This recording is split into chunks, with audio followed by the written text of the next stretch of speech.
So ito yung before natin dito sa gagawin natin. So galing ito ng Laguna, mga kasipa. Team Takosa. Ayan, so shoutout nga.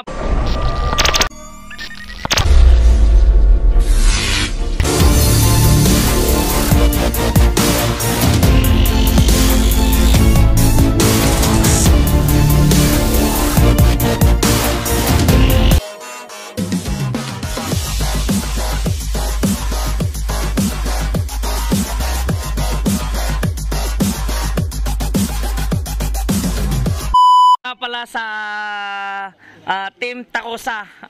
So ito yung Tricycle Club PH San Pedro Laguna. So galing pang Laguna ito, mga kasipa. Inabot tayo dito sa Batangas City para lang ipagawa yung kanyang napakalupit na alaga. So yan yung owner natin, Pops, shout out. Ayan, shout out. You know, inabot din si Pops, nakarating din dito sa Batangas City. So siya yung dati nating viewers, laging nagko-comment lang, nanonood. So ngayon, actual, nandito na yung kanyang alaga ngayon. Ayun, alright.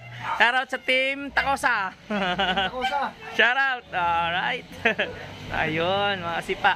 So dalawa sila, galing pa sila ng San Pedro Laguna, dumayo dito. So ang gagawin natin dito, mga kasipa, ipo-polyload setup natin ito, overload installation, at gagawin nating LED, tapos yung mini driving lights, tapos headlight, lahat, tapos mga LED with remote trigger, with mga dual function, kung ano man yung function, gagawin natin lahat dito sa alaga ni kasipa. So tara, samahan nyo ako. Ito yung before nya, mga kasipa. Mamaya makikita nyo yung after. So matindi ang bakbakan to, mga kasipa. So ito yung mga install natin, napakadami, no?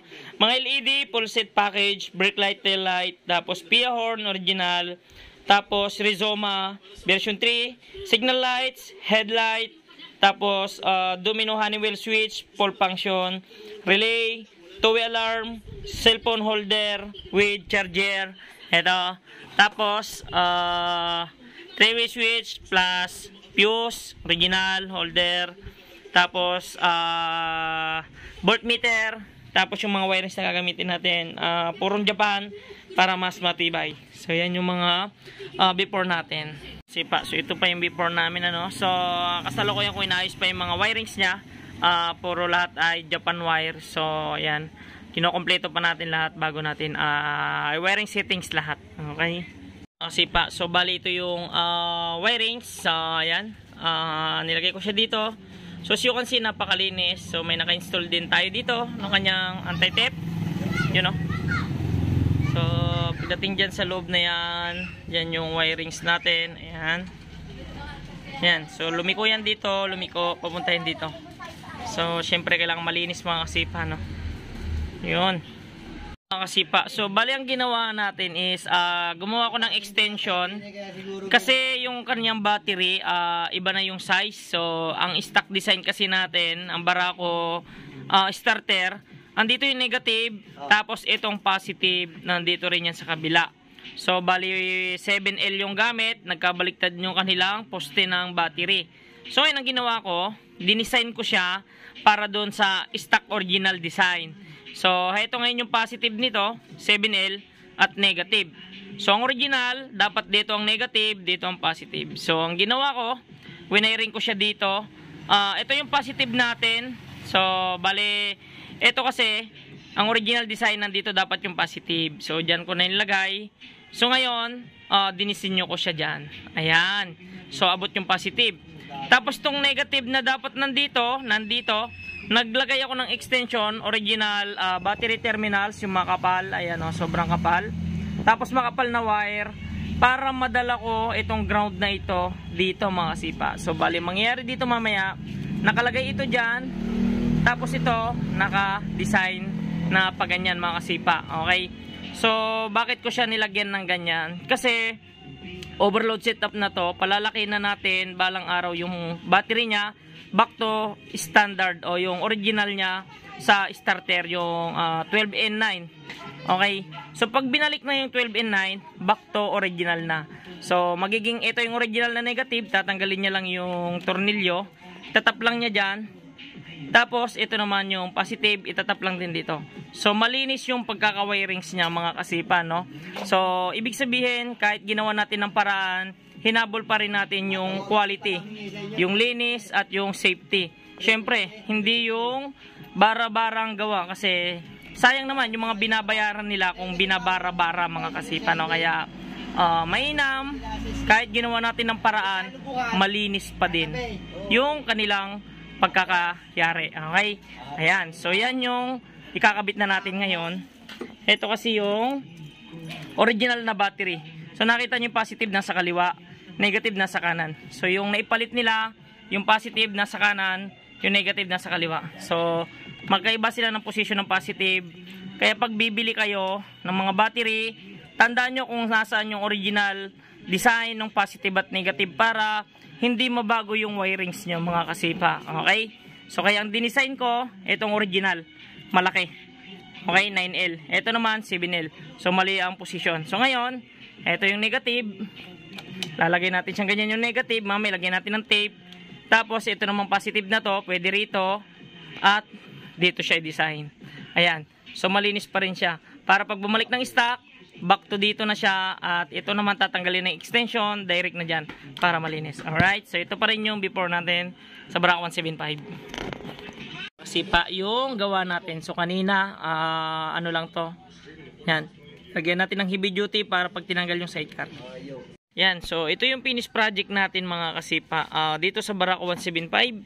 So gaya ng dati, pinolwave natin yan, upgrade charging ano. Tapos nilagyan natin siya ng safety protection circuit. Tapos nilagyan ko siya ng two-way alarm, original wirings and socket. So naka-upgraded na rin siya. Tapos dito 5L, 7L pala tong battery niya. So dapat ito is 12 and 9 sa may starter natin. So ngayon yung nabili nilang 7L, baliktad yung kanyang positive. So yung positive nito nasa kanan at negative nandito. So, ang ginawa ko para hindi makalat mga kasipa, i-design ko yung kanyang wirings kung saan original 12 and 9. So, ang original na 12 and 9 kasi nasa kaliwa yung positive at yung itong negative nasa kanan. Okay? So, ngayon, dahil wala pa tayong original na battery nito kung saan yung stock size ng battery 12 and 9. So, heto muna yung ginawa ko. Bali, itong positive na to is, pwede siya dito sa right, pwede siya sa kanan. Yan yung design natin, ano? Pwede sa kanan, pwede sa kaliwa. So, pag 12 and 9 na, ang positive na ito, nandito na. Tapos yung groundings, mga kasipa, ito, kulay blue na tape. So, may tornilyo yan. Siyempre, stainless. Nakatap yan dito. So, pag sa original na, nakatap na yan dito, ang negative. So, ang gagawin, tatanggalin lang natin yung extension. Bale, nag-add lang ako ng extension para makuha ko yung negative. Kasi masyado na siyang malayo. So, dapat nandito ang negative ng original. Ayan. So, ang ginawa ko, naglagay ako ng extension. Tapos, para magamit siya ng malinis, ano. Just in case na ilagay yung original na battery, 12 and 9, tatanggalin yung extension and then napakalinis na niya. So, back to original design na siya. So, hindi na susubra yung wirings. Dahil pag hindi natin minodified, ang mangyayari mga kasipa, magiging makalat yung wirings pag sinunod natin tong hindi niya kasukat kasi magkaiba sila ng terminals ng battery. Okay? So, yan na. Ibig sabihin, pag 12 and 9 na to, pinalaki na, original size, magiging malinis na. Okay? Yan. Tapos, pinolwave natin. Tapos, ito yung wirings ng two-way alarm. Tapos, ayan, kung makikita nyo, ayan, so, ayan yung wirings niya na. So, matapos natin gawin. Tapos, ito naman yung triggering function natin. Ayan. So, you can see, makikita nyo yung klase ng wirings. Original yan na Japan, mga kasipa. Tapos, umikot yan dito. Pagdating dito, meron niyang flexible hose. Tapos, nandyan yung socket natin. Just in case na single natin tong motor, yan, tatanggalin lang yung socket doon sa gitnang yan. Okay? So, yan siya ngayon. Yan yung finished project natin. Mga Japan yung ginamit natin. So, pasubscribe naman ng YouTube channel natin, Albert Lagisma TV. Tapos, yung ating Facebook page, Albert Lagisma Sudos 19 Full River. Ayan. So, yan na siya mga kasipa, no? Tapos, yan. So, bumaba siya dyan. Tapos pumunta yan dito sa busina. Ayan, kung makita nyo yung busina, stainless yung kanyang tornilyo plus golden yung kanyang bracket na nilagay. Okay, tapos Pia horn original. So dito ko siya nilagay para hindi na mag-welding at para hindi na mag-additional ng kung ano-ano. So meron tayong bracket kasama na to sa package. Okay? Tapos ito naman yung wirings, papunta naman dun sa taas, binago ko na rin para malinis. So makita nyo yung dito sa may batok nya, wala tayong nai-additional dito na wire kung saan labas-pasok dito, ano. So napakalinis. Ayan. So yan yung module type natin. Tapos in-installan ko ito ng Domino Honeywell switch full function. So stock horn, loud horn with reversible passing, left and right, hazard, high and low ng headlight, tapos mini driving light, high and low, tapos yung reversible passing, etong dilaw. High and low ng mini driving lights, nandito rin, Domino. Tapos nilagyan ko rin siya ng cellphone holder with voltmeter mga kasipa. So ayan yung nilagay natin. May charger yan dito. Ayan, so as you can see, nandito sa likod yung kanyang charger. Tapos voltmeter, nilagyan din natin. So fully load function to mga kasipa. Yan. Tapos ginawa ko rin LED yung kanyang panel indicator. Yan. Tapos LED headlight. Tapos LED na rin yung kanyang signal lights, harap likod. Ganun na rin yung kanyang brake light. Tapos naglagay ako dito ng LED, nasa 40 pieces yata mahigit. Yung kanyang LED mga kasipa, no. Magsimula sa motor, double contact, plus LED dito sa loob ng tricycle natin, gold. Tapos dito sa harap is kulay pink, sa ilalim naman ay kulay blue. Tapos federal lights naman dito sa loob. Yan, makita nyo yung federal lights. So itong federal lights mga kasipa, ibubutas pa doon. Bali ang ginawa ko lang, nilagay ko lang muna siya dyan. So para matesting. Ayan, kung as you can see, makita nyo, nakasakit yan. So para pag tinanggal yung sakit, tanggal yung federal lights. Okay? Tapos ordinary LED, ginawa ko blinker siya, no? So gamit yung Sudos Innovation remote natin. Ayan, so napakalupit ang tricycle ni Pops. So uwi pa to ng Laguna, no? So time check nung oras na 4:41. So magpa 5 na. Ginawa namin to 12 PM, alas 12 ng tanghali. So natapos kami ng magpa 5 AM. So ibig sabihin, kung 12 to 12, meron tayong 12 hours. Tapos additional tayo ng 5 hours. So ibig sabihin 17 hours natin siyang ginawa. So ganyan kalupit. Tapos ito ginawa ko rin siyang blinker mode. Ito mga kasipa, etong nandito sa may loob niya, yan. Tapos sa ilalim, tapos double contact sa motor. So tara, testingin natin mga kasipa. Yan, oh. Pop, shout out. Yan si Pop. So dati siyang dati siyang taga-comment, tapos nanonood ng mga video natin. So ngayon kasama na siya dito sa madaling araw. Ano, Pops, Laguna pa, Laguna. Ayan, so ito yung kasama rin ni Pops. Pops, shout out. Alright, so napakalupit, oh. Yan yung mga Team Takusa. Shoutout sa inyo mga kasipa. Team Takusa, San Pedro Tricycle Club PH. Ayun, no. So yan yung mga plug nila, no. Napakalulupit. So yun. Tapos yan yung kanilang stickers. So talaga namang solid. Ayan. Shoutout Team 002 is 2018 Takusa San Pedro Tricycle Club PH. Ayun. Shoutout sa inyo dyan sa San Pedro. Ito yung number ni sir. Alright. So, shoutout sa mga Team Takusa ulit ng San Pedro. Alright. So, ngayon, titistingin naman natin yung ginawa natin ditong fully load setup sa Barako 175 na to. So, tara mga kasipa. Ayan. So, ito yung final settings natin. Papakita ko ulit sa inyo yung kanyang wirings and then yung kanyang mga socket. So, makikita nyo, dami socket, ano? So, ito yung socket pagdating dun sa cover. Ito naman yung socket pagdating sa two-way alarm, original na yung mga yan. Tapos ito naman yung socket pagdating sa ilaw.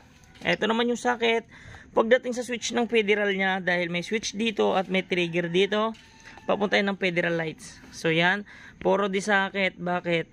Pag tinanggal yung cover side natin, sipa, tanggalin lang si socket. So ganon din dito, socket din. Ganon din dito, socket din. Tapos, yan, yung wirings, pakita ko ulit sa inyo. Sulyap nyo yung proper installation wiring cleaning for safety. So hindi lang basta-basta wiring mga kasipa. Kailangan pinag-aaralan din natin para safety at malinis. Alright. So dito. Tapos pagdating naman dito, papakita ko sa inyo yung wirings. Ayan. So gold sa loob. Tapos ganyan siya. Dito, napakalinis. Ayun. So nasa loob. Yun. Alright. Tapos bumaba yan dito. As you can see, yan yung klase ng wirings niya, no? Hindi nyo siya basta-basta makikita kasi kinakain siya nung stainless natin. Yan. So, nawawala siya. Tapos, pumasok yan dito sa baba. Ayan, no? Napakahirap niyang pansinin. Pagdating dito, ayan. So, lumabas yung wirings natin. Ayan, kung makikita nyo, yung linis ng wirings. Ayan. Wala lumabas na wire. Tapos, ito naman yung kanyang busina. Tapos, ito naman yung special features niyang isa. Sipa. So, ito naman, just in case na isisingil natin yung motor, bali hilain lang natin yan, tapos pataas lang. Ayan. So kung nakita nyo, pwede nyo na siyang isingil ng ganun kadali. So ito original socket, waterproof, water resistance, tapos heavy duty siya, sakto lahat ng lock nya. Tapos mga kasipa, kagandaan niya kasi dito is ready to plug and play, heavy duty. So dati kasi ang wirings natin dire-diretso, no? So ang problema pag tinatanggal yung sidecar, pinuputol yung wire. Ang matindi pag pinutol yung wire, hindi na nila kayang ibalik. So ngayon, nag-design na tayo ng mga ganto. Ayan. So yan, ayan. Tapos pwedeng isang kamay lang, tulak nyo lang. Yan, may lalagitik niya mga kasipa. Ayan. So pasok nyo lang, din nyo lang. Ayan. Papasok na yan, maglalak na yan dyan mga kasipa. Alright. So yan yung finish project natin. So tara, testingin na natin lahat. Nakita nyo na yung mga wirings procedure natin. Napakalinis. Yan yung labanan natin, linis at tiyaga. Alright.